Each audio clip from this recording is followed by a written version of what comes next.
Time to light the grill, break out the fixins, and get to tailgating. Here's Heidi Glaus. All right, now it's time for the delicious portion of this show. I am joined right now by Greg Thomas, one of the Grillin' Fools. How did you become the Grillin' Fool? Well, my son asked me to help out with his grilling website that he had started. He originally had a blog and asked me to help him out with it, and Tom, my cousin, or his cousin, and here we are. All right, and we're making something super fancy today on the grill. A little out of the ordinary. We're going to do a rack of lamb, and we're going to kind of give it multiple layers of flavor. First, we marinated this overnight. So I took all these ingredients. Which, let's go through them. What do we have here? Okay, we got some onion, just some chopped sweet onion. We got about 10 or so cloves of garlic. We've got a little bit of rosemary and some thyme. That would go in there. Are we going to chop that up, or we're just going to toss it in? We would pull it off. All right. We would pull it off. Then we're going to dump in some Worcestershire.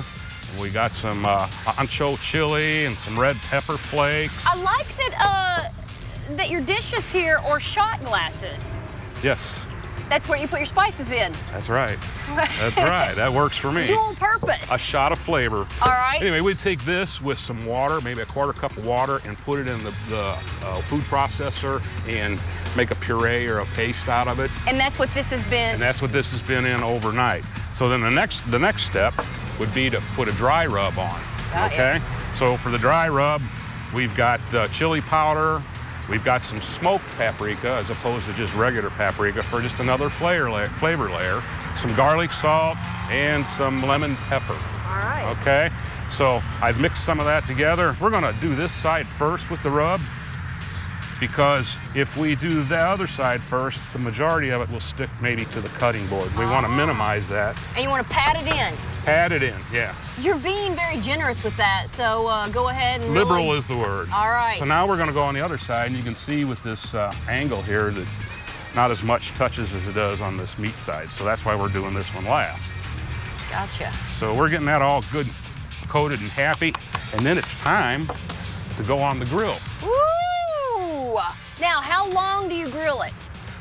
I would grill, and it's going to depend on the temperature of your grill, but there's a two-step process, maybe possibly an hour or 45 minutes to an hour, depending on the heat of your grill, until this gets to about 125 or 35. Then what we're going to do later, we're going to remove one of these from the grill, and we're going to put a glaze on them. Glaze is very simple. We took some honey, some Blues Hog barbecue sauce. Got ya. Happen to like.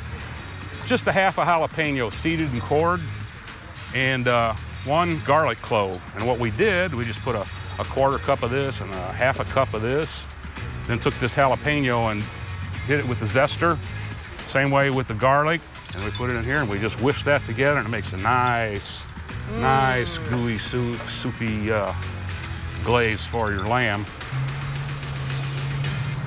Now realize we're going back on the grill, so for another 20 minutes, so it won't hurt this.